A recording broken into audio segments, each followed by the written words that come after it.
Hello students, मैं इस video में आपके लिए सॉलिड रूल्स लाया हूँ मॉडल्स के। जैसा कि आपको पहले ही पता है, मैं रोज़ाना आपको सॉलिड रूल्स के द्वारा ग्रामेटिकल रूल्स बताने की कोशिश कर रहा हूँ। ये बहुत अच्छे नियम हैं और बहुत ही सॉलिड हैं। डिटेल में ना जा करके आप इनको ज़रूर पढ़ें क्योंकि एग्ज़ाम नज़दीक है। जैसे तो ऊपर लिख दिया मैंने, सॉलिड रूल्स ऑफ मॉडल्स। इनको मॉडल्स भी कहते हैं कि मोड्स के बारे में बताते हैं, मूड के बारे में। पहला नियम है ब्लैंक IV सब्जेक्ट है, तो स्वयं के लिए मतलब जब हम खुद अपनी बात कहें इंटरोगेटिव सेंटेंस में तो शैल शुड लगाएंगे। नेक्स्ट है, जब दूसरों से कोई बात पूछें तो विल या वुड का प्रयोग करेंगे। थर्ड सेंटेंस है, अगर ब्लैंक के बाद वाक्य सेंटेंस के शुरू में ब्लैंक है, यदि ब्लैंक के बाद you please, you mind, mind, rather than ये आ जाए तो इन सबसे पहले वुड का प्रयोग करेंगे।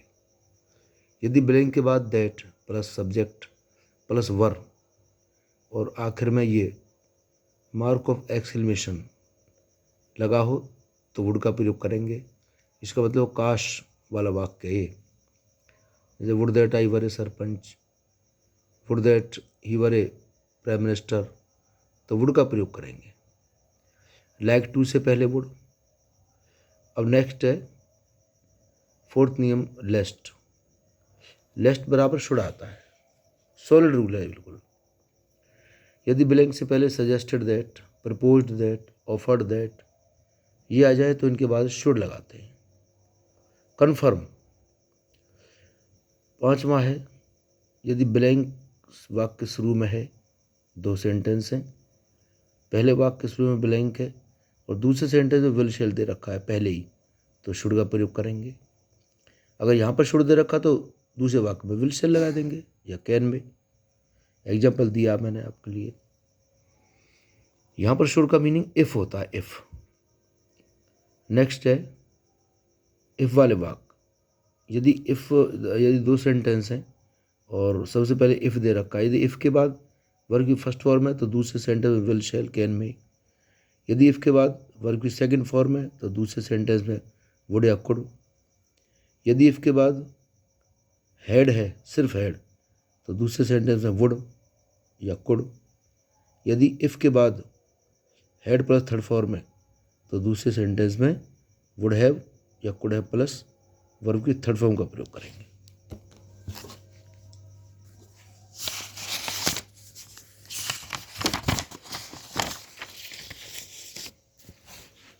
अब है ये नेक्स्ट रूल, यदि इफ के बाद वर लग रहा है सब्जेक्ट के बाद, काश में पहलवान होता, ये वो सेंटेंस है। ये दो वाक्य सेंटेंस दे रखे। यदि इफ के बाद पहले वाक्य में वर लग रहा है दूसरे में वुड या कुड लगाएंगे। बिल्कुल कंफर्म नियम है। नेक्स्ट 8वां, यदि ब्लैंक के बाद टू आ जाए और भूतकाल का कार्य है, बार बार रिपीटेड एक्शन है, तो यूज्ड लगाएंगे। यदि ब्लैंक के बाद टू आ जाए और मॉरलिटी नैतिकता है तो ऑट लगाएंगे। ये ध्यान से देखें, ब्लैंक के बाद टू देखना आपको। यदि भूतकाल का वाक्य तो यूज्ड लगाएंगे टू से पहले। यदि नैतिकता है तो टू से पहले ऑट लगा देंगे। नेक्स्ट है सब्जेक्ट प्लस वर्ब की सेकंड फॉर्म, उसके बाद दैट लगा हो तो दूसरे वाक्य में वुड या शुड लगाएंगे। ये नरेशन का वाक्य है, इनडायरेक्ट स्पीच का। नेक्स्ट है डिटर्मिनेशन के लिए, दृढ़ निश्चय के लिए, सब्जेक्ट है प्लस ब्लैंक, डू और डाई। जैसे आई या वी है, मैंने एग्जाम्पल दे रखा है आई विल डू और डाई, मैं करूँगा या मरूंगा, दृढ़ निश्चय है।